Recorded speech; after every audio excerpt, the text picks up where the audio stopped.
Hi, my name is Hannah Hartwell, and today we are going to be learning about the fire safety program and what we can do to help prevent it from our homes. And we're going to meet the director of the Salem County Fire Academy, Mr. Leroy Pierce.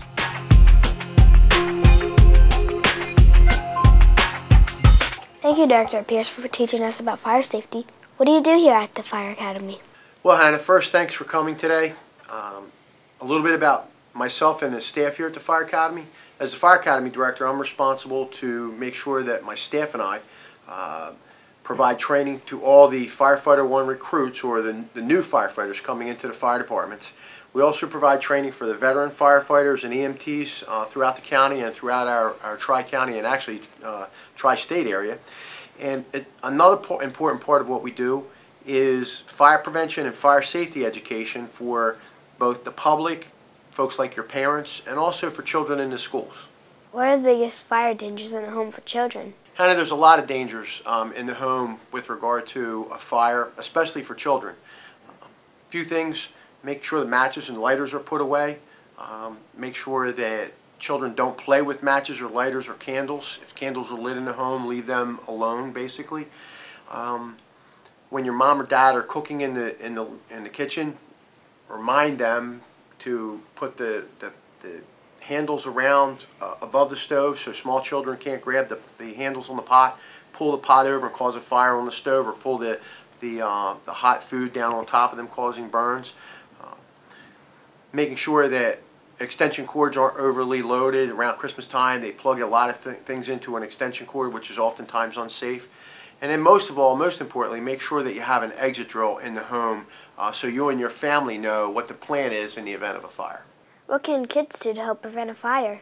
Children can do a lot to help with fire safety in the home. Things that we talk about today, things that we talk about in the schools with children, hopefully they can go home and remind their parents to check the smoke detectors, to make sure that they're tested every month, to make sure that they change the batteries in the smoke detector when we change the clock, spring forward, fall back each time the time changes. Make sure that the batteries in the smoke detectors are changed at those times. Make sure that you have an exit drill in the home and that you practice it, that everyone knows that there are two ways out of a particular bedroom, two ways out of the living room, two ways out of the kitchen. And it doesn't matter what floor of the house if you're on. If you're on the first floor, if you have a second-story home, that everyone in the home knows the ways out of the home. What should kids do if they're in a fire?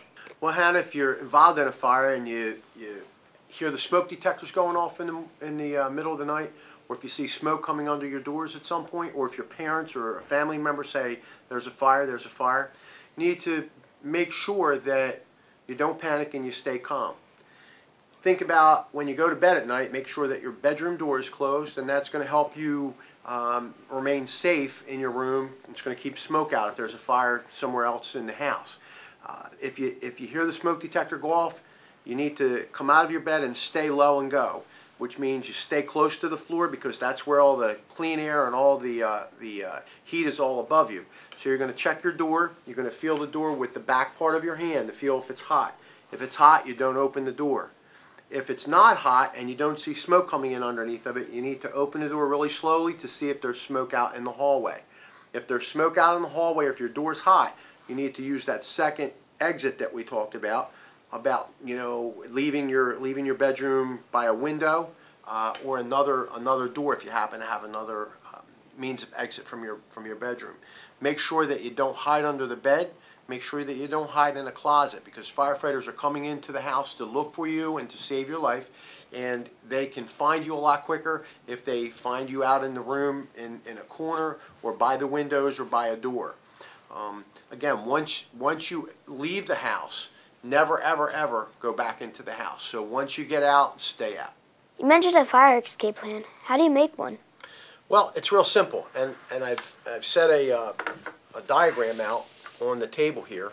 I'll use what we call a grid sheet for the home fire escape plan.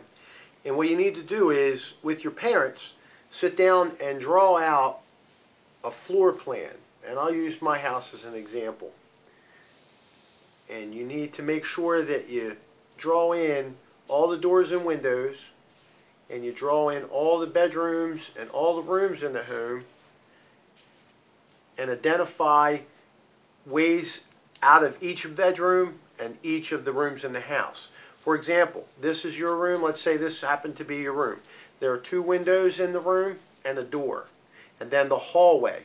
So we would identify one way out for Hannah would be out the hallway and out the front door. Another way out would be out the windows if you felt the door and the door was hot or there was smoke coming out from under the door like we talked about earlier.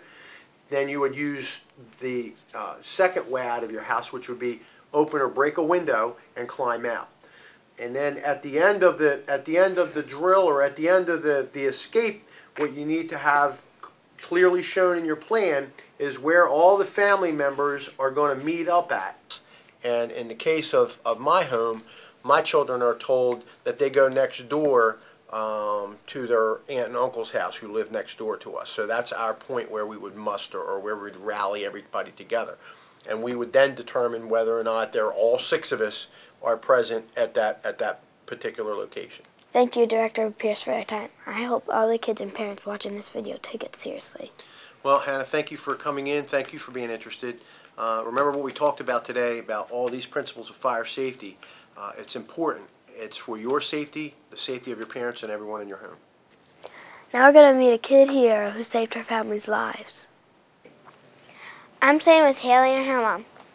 So what was it that saved your family's lives? Well, Fire Safety Week came and they taught us on how to change the batteries in a smoke detector and have an escape plan for the fire. So I nagged my stepfather to change the batteries, and then 3 months later the fire came. How did you feel when your mom woke you up? I didn't think it was real. I thought they were just making dinner and things got out of hand and smoke just rised. But I found out that it was serious. I realized it was serious when I got outside and looked back into the house, and I couldn't see anything except for smoke. What did you do to make sure your children understood that this was a real fire? I think when I went into Haley's room first is that I literally had to touch her and wake her up and shake her and tell her that there was a fire happening. And then with the younger one, I didn't wake him up, I just carried him, you know. With her, she was so big that I had to shake her. I had to physically tell her this was real, we got to get out. Did you have a fire escape plan? We did. When Haley came home with the information from Fire Safety Week, we developed one then. Our plan was to meet at the tree, and Haley changed it to the mailbox. And that night, because the fire was in the front of the house, we actually had to change the plan instantly, and we met on the back end of the house on the deck. What would you say to a kid to make them understand fire safety? I would say that they need to get it home to their parents that they need to change the battery right away and to make sure they have a fire safety plan. What advice would you give to parents about fire safety? My advice for parents would be to listen to their children, follow the information that they get for Fire Safety Week, act on that information, change the smoke detector batteries, and also have an escape plan. Thank you both for your time and your story. Haley, thank you for taking your information home to your parents. And thank you, Mom, for listening. And remember, once you're out, stay out.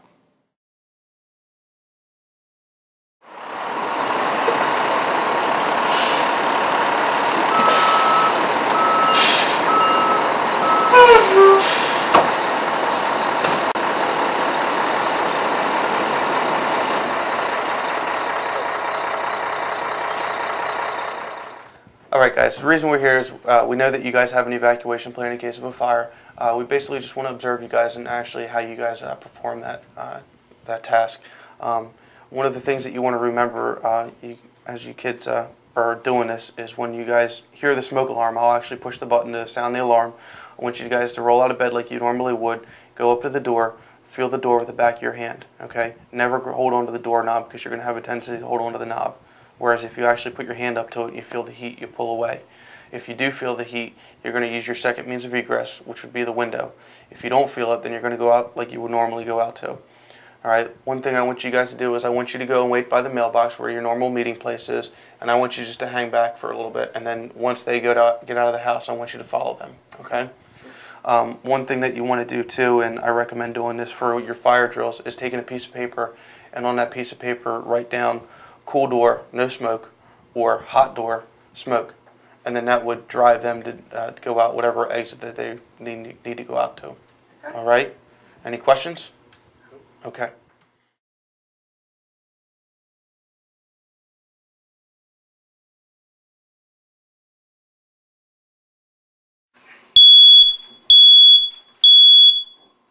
And go.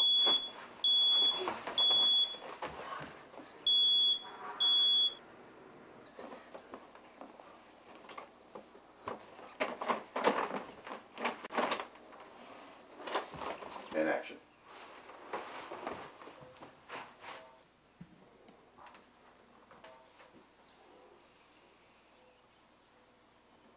Okay, good.